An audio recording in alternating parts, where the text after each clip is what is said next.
Olá, amados, graça e paz, tudo bem? Aqui é o pastor Alberto, esse é o canal Falando de Graça. Sejam muito bem-vindos e que Deus abençoe poderosamente as suas vidas. É um prazer ter você por aqui e poder compartilhar da palavra de Deus.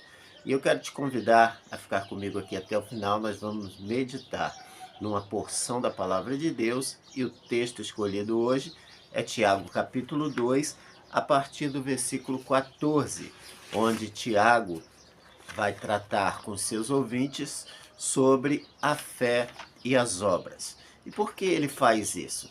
Ele faz isso porque havia um ensinamento nesse tempo de que a graça era suficiente para salvação e que eles não precisavam fazer obras. Entendam que havia, antes de Jesus, o conceito de que o cumprimento da lei traria salvação. Ou seja, era pelas obras que eles entendiam que a salvação seria alcançada. E agora, quando vem Jesus, um novo conceito é aplicado, pois essa lei passaria a ser escrita dentro dos corações e as pessoas seriam guiadas pelo Espírito Santo. Porém, eles não entenderam completamente isso e eles pensavam que agora, por serem alcançados pela graça, não era mais necessário fazer obras para a salvação. E de fato, nenhuma obra pode salvar. É o que Paulo explica quando ele diz que pela graça somos salvos por meio da fé. Isso não vem de nós, é dom de Deus. Não vem das obras para que ninguém se glorie e possa dizer, eu fui salvo pelos meus esforços. Não, é pelo que Cristo fez, sempre será. Porém, o que Tiago vem confrontar agora é que essa fé, ela precisa ser evidenciada por obras. Ou seja, não é que a obra produz a fé, mas que a fé tem que produzir obras. É causa e consequência. Não existe uma coisa sem a outra. Então ele começa dizendo, no versículo 14, da seguinte forma: de que adianta, meus irmãos, dizerem que têm fé, se não a demonstram por meio de suas ações?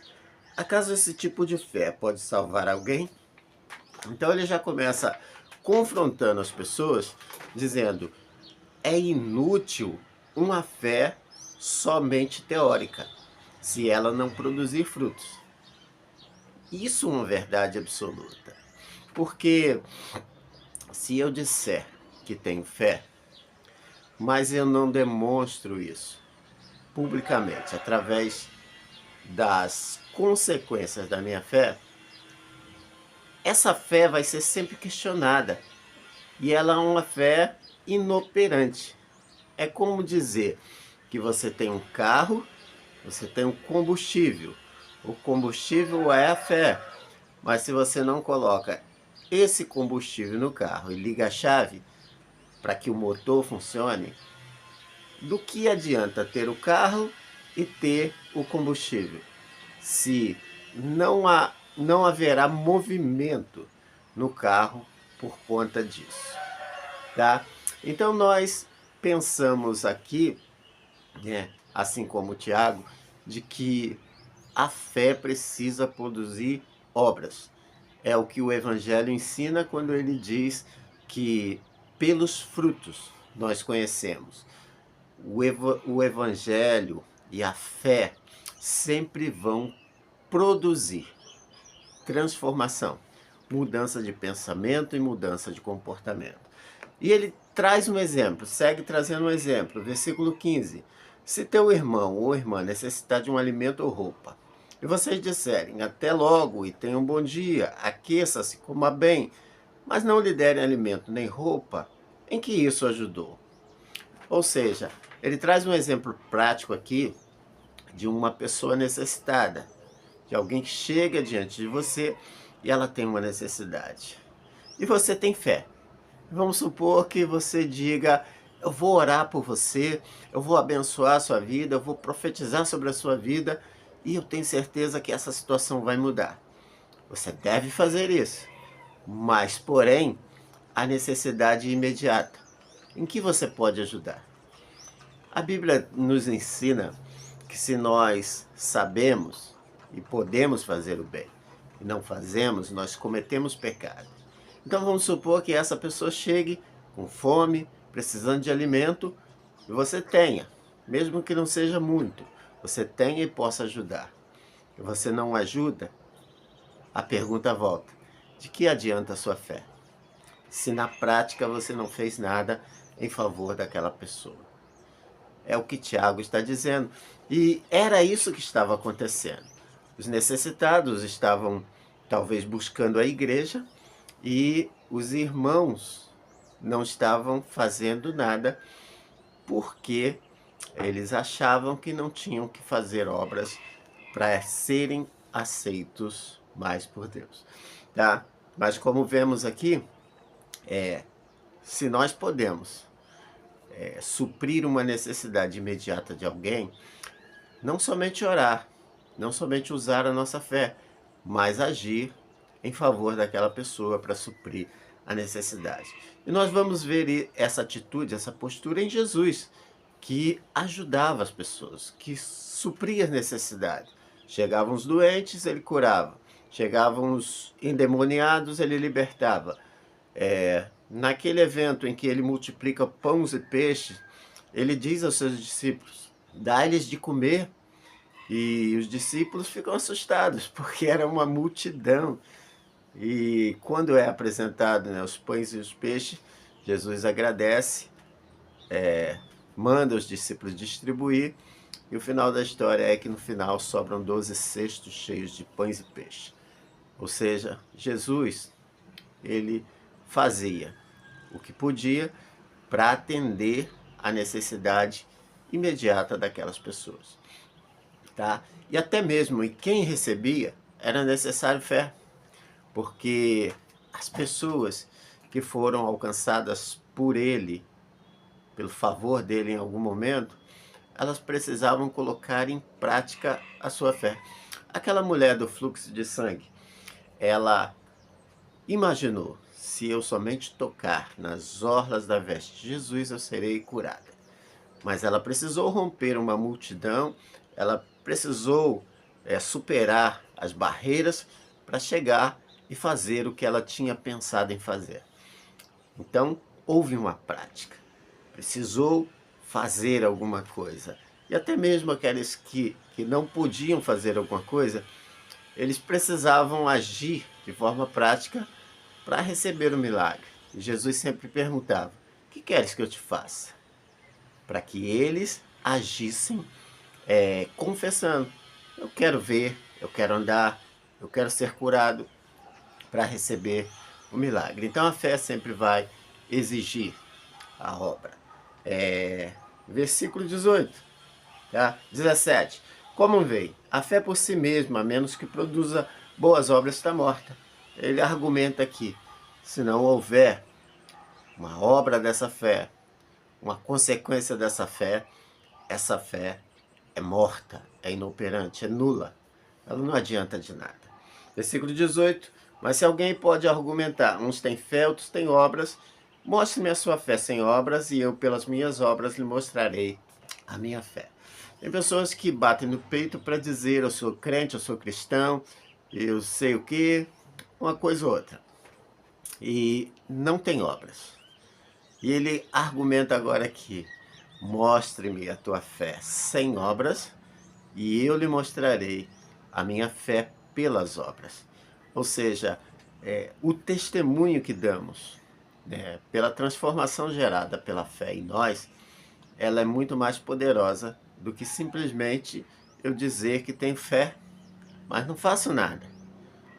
Então, eu fazendo alguma coisa, as pessoas automaticamente vão ter uma interpretação de que eu tenho fé. Por quê? Porque a fé é o motor das nossas ações.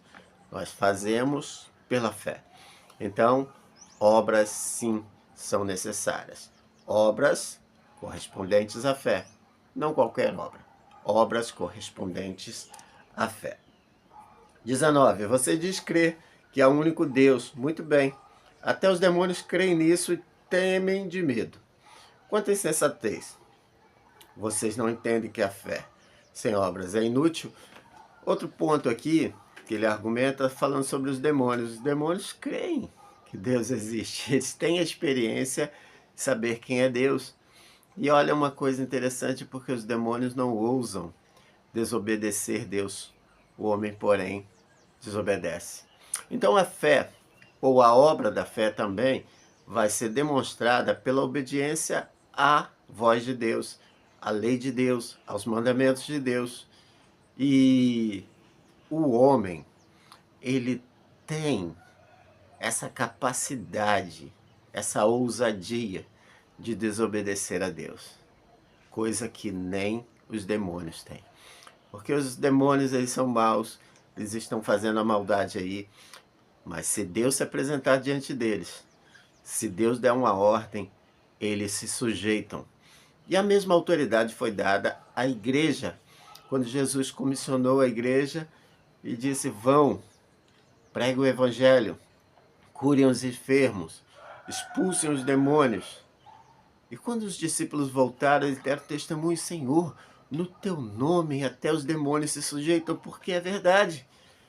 Porque o nome do Senhor é poderoso. A autoridade de Deus constituída sobre Jesus e sobre a igreja é verdadeira, é real, mas precisa haver obras. E a obra da fé também é a obediência. Aqueles discípulos tiveram essa experiência porque eles estavam em obediência a Deus. E se nós estivermos em obediência a Deus também, isto será uma demonstração da nossa fé. E a partir do versículo 21 até o final, ele vai falar sobre dois personagens que foram notificados, estão relatados na Bíblia por causa da sua fé, mas também pelas obras da sua fé. Fala sobre Abraão e Raabe. Abraão recebeu ordens, direções de Deus, e em todo o tempo ele obedeceu. E a ordem maior que ele recebeu foi de sacrificar o próprio filho. E ele se dispôs a fazer isso. Até o momento em que o anjo aparece para ele e diz: não faça isso, porque agora eu sei que me amas de verdade. Então, essa grande obra, que era a obediência à vontade de Deus, foi a demonstração na vida de Abraão, o que o justificou, né? Porque a Bíblia diz: e isso lhe foi imputado por justiça. A sua obediência é uma grande obra da fé. E ele fala sobre Raabe também, que escondeu os espias, né? Porque ela soube de que Deus era poderoso, de que Deus já tinha feito grandes coisas, e ela esconde ali, porque temeu a Deus. E temeu o que Deus poderia fazer através do povo de Israel contra aquela cidade.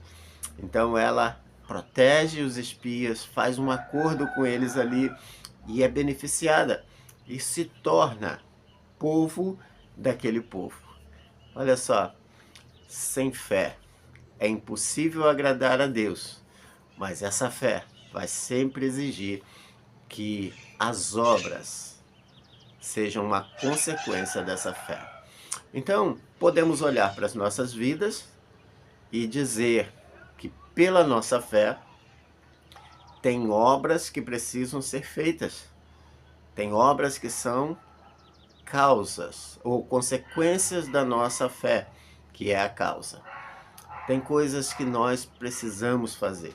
Tem coisas que Deus quer que façamos. Nós somos representantes de Deus aqui na terra. E toda a obra que Jesus fez é a obra que nós precisamos fazer. Nós precisamos ter misericórdia como Jesus. Nós precisamos ter compaixão como Jesus. Nós precisamos amar como Jesus. Nós precisamos ir aos necessitados como Jesus. Nós precisamos usar todos os recursos do céu para que possamos remir essa terra e todas as pessoas que estão aqui dentro daquilo que Deus nos guiar a fazer, nos direcionar a fazer. Essa é a obra da fé. Não pense que a fé em si mesma, ela vai nos justificar diante de Deus. A fé é o ponto de partida, como eu disse, é o motor. E ela precisa gerar obras. Ela precisa. Pensa num texto bíblico que está no Evangelho. Ela diz: se no teu coração creres, fé, e com a boca confessares, serás salvo. Ou seja, a fé, que é o crer, precisa gerar uma obra que é expressar verbalmente, dizer, confessar que Jesus é o Salvador. Então, o que Tiago quer dizer a nós aqui é que não existe fé sem obras, porque a fé verdadeira, genuína, sempre vai gerar obra. Deus abençoe sua vida, medite nesse tema, deixe seu like, compartilha, comenta, tá? Isso vai ajudar esse canal a alcançar mais pessoas. Deus abençoe sua vida.